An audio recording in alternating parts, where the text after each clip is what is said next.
Hi, I'm Aline Reiniche. I had the pleasure to interview one of the pioneers in the Metaverse industry in order to complete my Web3 DLT Talents certification.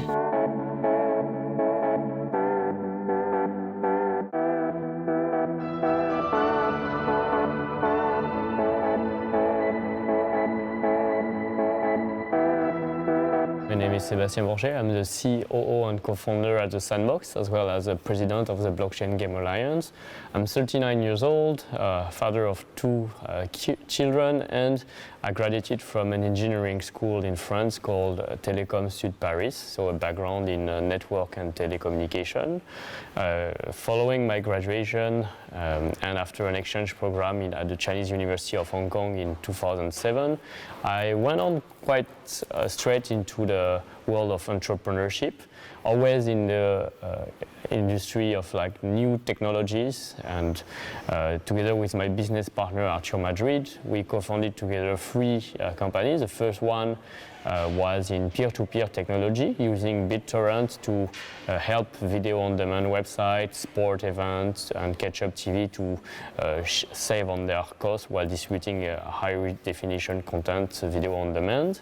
Then we co-founded a startup about for anyone to upload their photo, video, and music in the cloud and share them with their friend where they could stream them. And then in 2011, we co-founded the first mobile game studio in free-to-play and using characters and IPs to onboard players. And that's when we actually started originally The Sandbox, back then on mobile. And today Sandbox is more of a decentralized virtual world that uses blockchain and NFTs to empower anyone to become a creator. And it's been an exciting journey since then, which I'm sure we'll share about.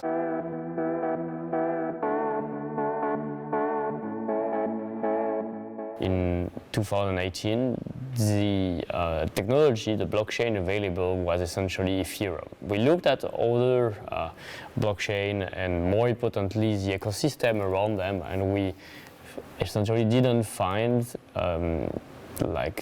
an ecosystem that was as developed as Ethereum in terms of developers available to build those smart contracts, and in terms also of solution and partners that would help to not only mint the NFT but also contribute to the discovery on NFTs, like marketplaces like OpenSea, or provide a solution for users to trade their token with decentralization, swaps, etc., like Uniswap, for example.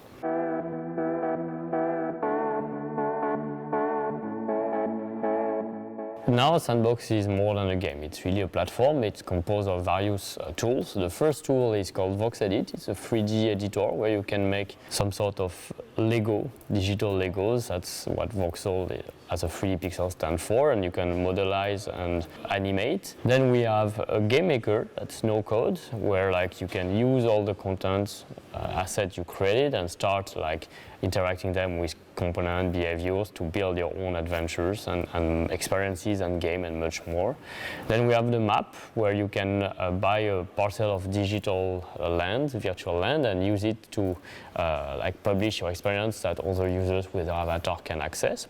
You have the marketplace, where the content you created can be sold as NFTs. You have the avatar, which represents your digital identity that you use indeed to explore and connect and socialize with other users, all those experiences. The platform is built on this technology, blockchain, that provides essentially the benefit of the proof of ownership, who is the current owner of a content, the proof of authorship, who is the original creator as well, and provide a level of transparency as well and trust that is needed to ensure the notion of digital scarcity, meaning if the content has been created in a certain number of copies on the blockchain, anyone can see that no more copies can be made. This is ensured by the smart contract, and we have no way to change that data. And on top of blockchain, we have launched various digital assets. NFTs that represent the lands, which are like part of the map. There's 166, 164 lands in total. The asset, the content made with Vox Edits that populates those lands and experiences, the avatars, and the Sand token as well, which is a utility token powering the Sandbox platform, enabling users to buy lands, to buy assets on the marketplace, for creators to earn a revenue as well. But Sand token as a global cryptocurrency, now like listed in all countries, has even more utilities now than just the Sandbox platform, as we see it broadly accepted within the overall crypto ecosystem.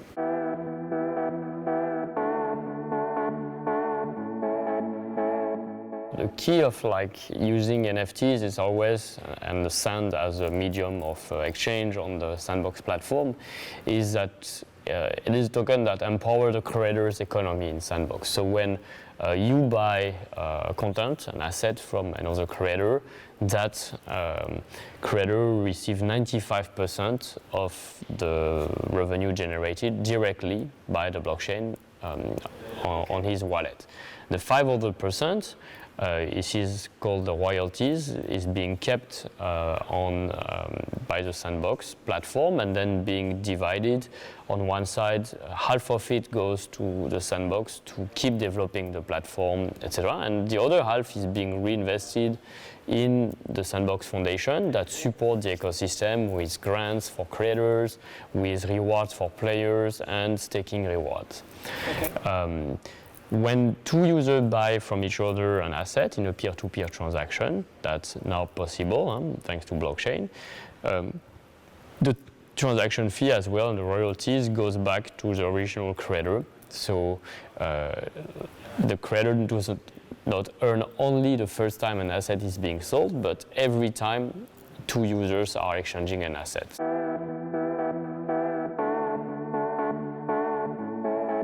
Sandbox is essentially a user-generated content platform.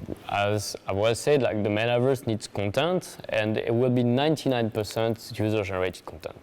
But still, we need to bring some culture and content that already exists in the physical world for users to feel like they are familiar with it, to engage, and to play with official NFTs that then they can mix and remix to make their own adventures, experience, and more. Over the past 5 years, we have grown major partnership with more than 400 brands around the world in entertainment, like music. I'm thinking of Warner Music, I'm thinking of Snoop Dogg or Steve Aoki or Blondish. Right now we have a land sale that involves a lot of our music partners called Infinity Pulse that allows users to become virtual neighbors from some of those celebrities or music labels. It's a great one. Like I think, like thinking about it, like who has now opportunity to live and build next to their favorite celebrities and just be one land ahead with their avatars.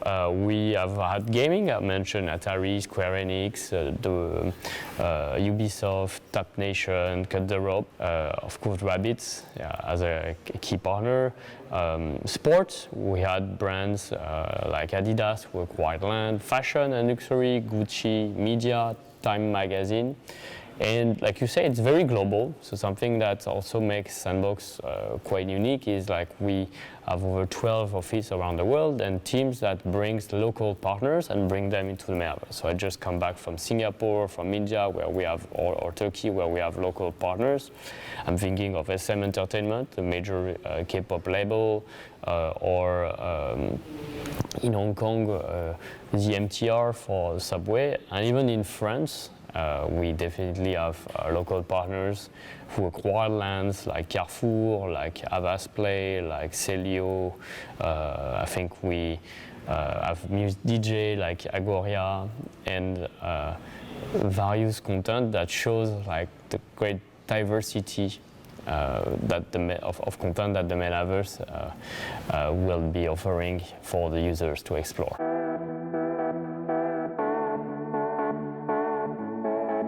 We are one of the pioneers in Web3 and building this open, decentralized metaverse. We really see, like, maybe first let's start with the definition of the metaverse. Like we see the metaverse not just as one platform or one world or one place, but more as a myriad of virtual world and platform that users can access with their avatar, that becomes their digital identity. And what makes the metaverse open is this idea that now you can take that avatar and as well as any of your digital belongings like your wearable, your equipment, your virtual land, your virtual house, and you can move across any of those world or platform in total, in a seamless manner, so without having to ask the permission to any of the platform, which was not possible before. Like you take Roblox, Minecraft, Horizon World, etc.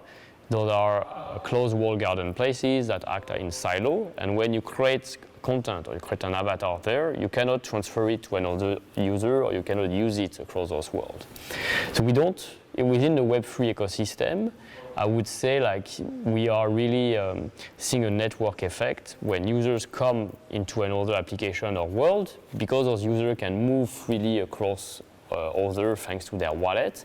We are not competing with each other for the user attention and time and potentially money, but we're actually adding value to each other, which is essentially how like Web3 is different and is more community driven than Web2 model. And that's why we don't think we have competitors in Web3. We are very additive to the ecosystem, and we want to support the whole ecosystem and all projects, because and we want others to be successful or even more successful than Sandbox, because we believe that it creates more value for everyone. We are part of the Open Metaverse Alliance, which now counts key actors like Animoca Brands, Decentraland, Upland, Alien Worlds, Spatial, Spaces, and other worlds that use decentralized technology and blockchain to promote the adoption of the Open Metaverse, as opposed to actors like Roblox, Minecraft, Fortnite, which we see more as our competitors because they keep promoting a vision that is very Web2 and where the platform are the one that takes most of the revenue and the value instead of the creator and the users.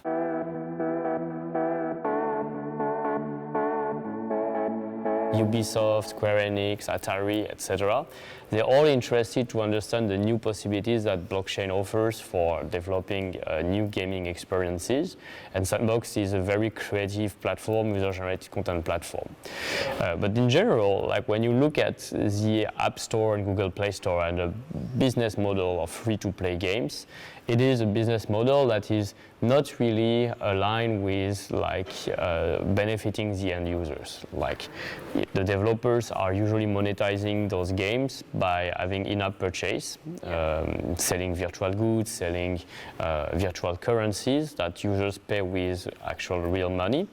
But those content do not really belong to them because they cannot use them outside of their game, they cannot sell it anywhere or transfer it back to another user or themselves. In order to monetize the games which are not able to sell in-app purchase, like the 97% of users who are not monetized by in-app purchase, they are being monetized by ads.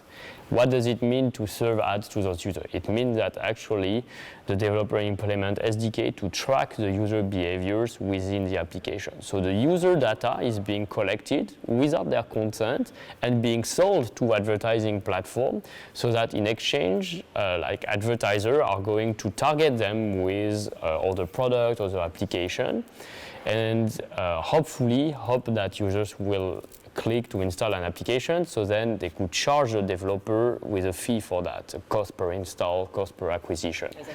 It's a business model which at the end of the day is built on developers do not like ads and SDK, but they are forced to use it. Users do not like ads, but they are forced to watch them sometimes, and they are being the product monetized because their data is collected without their consent. They do not own their data, and the platform are winning because they take most of the value in any case and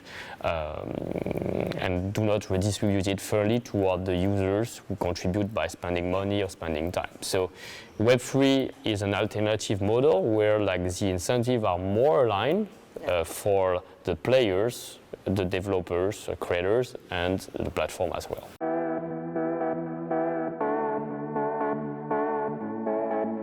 As Sandbox, we are looking always at how do we engage with the community on every platform. And we just opened indeed an account on Threads to start exploring with like the first early adopters and engage around, like, of course, the topic of Web3, Metaverse, creator economy, user-generated content. The success of Threads is quite interesting. It always shows like there is a new way to develop like interaction. So like we can create new forms of interactions, we can develop new social media, and that's why like it's important for us to be part of those movements, that culture, to understand what users want and how we always stay relevant.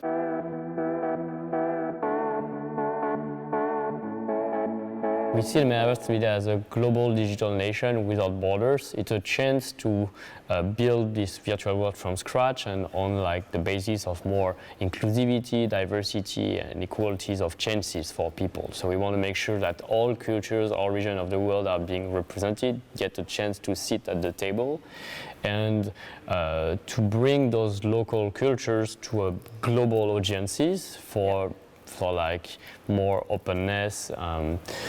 We are proud to have like partners in Turkey, in Korea, in Japan, in Thailand, in Singapore. I just come back from India as well, and of course like also represent culture from Italy, from France as well, and from British with BBC and other regions of the world in Sandbox. I think it's interesting to think like what's the French culture and how do we bring the French culture within the Metaverse. And I also believe it's quite important to have like public institutions and the governments of various countries of the world interested on the topic of Metaverse and how like they can interact with it first of all, and what is needed to onboard opportunities that the Metaverse has to offer for like local businesses, local brands, and local creators. So we're very favorable to that, and that's why we have an open dialogue with government, with various Ministry of Culture, Ministry of Tourism, not only in France, but in also like other regions of the world. Recently, the DGA from Saudi Arabia, Digital Government Agency, has bought land and brought it for their local like different ministries. We had the VARA, the Digital Asset Regulator from Dubai as well, and for us it's an opportunity really to engage and on the long term to show the importance of blockchain and NFTs to support the creator economy. We want specifically as like this Gen Z and Gen Alpha is more and more consuming virtual content, digital content, remind the importance that any content, even if it's digital, that you buy or you create should be truly yours, and as such you should have the freedom to exchange it, to use it, to resell it eventually anywhere. We saw that the importance, like all the sharing economy, all the second-hand economy, like in the physical world when you buy a car, a pair of shoes, a house, a book, a DVD, a movie, all of that you have the possibility to sell it somewhere else, even at a discount, like not to make a profit. That doesn't exist so much in the digital world, and it is really surprising when you think like now we spend most of our time and we create more value within those digital worlds. So for the digital economy to expand, to create millions of jobs, I believe it's important that governments are aware about that and like actively participating in supporting for their own country and citizens those initiatives.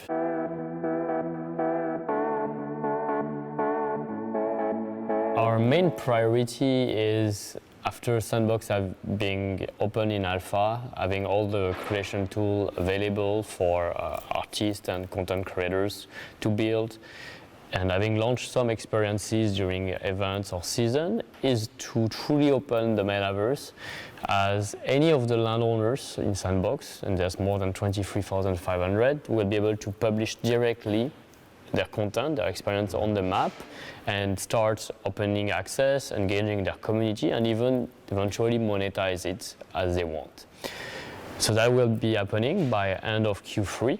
And that's for us a big moment, as it will show really the true user-generated content aspect of the metaverse, and have a greater diversity of content and experience available on the map. From there, we expect not just hundreds of content, but thousands of content to be available, and ultimately to grow the engagement of users, the number of users, and eventually as well the revenue for the creators. In 2024, we'll be launching the mobile version of Sandbox, so keeping democratizing access to the metaverse from any device as possible. And from there as well, continue advancing on our plan toward like more decentralization, involving the communities, the landowners, to participate in the decision of the future of the platform.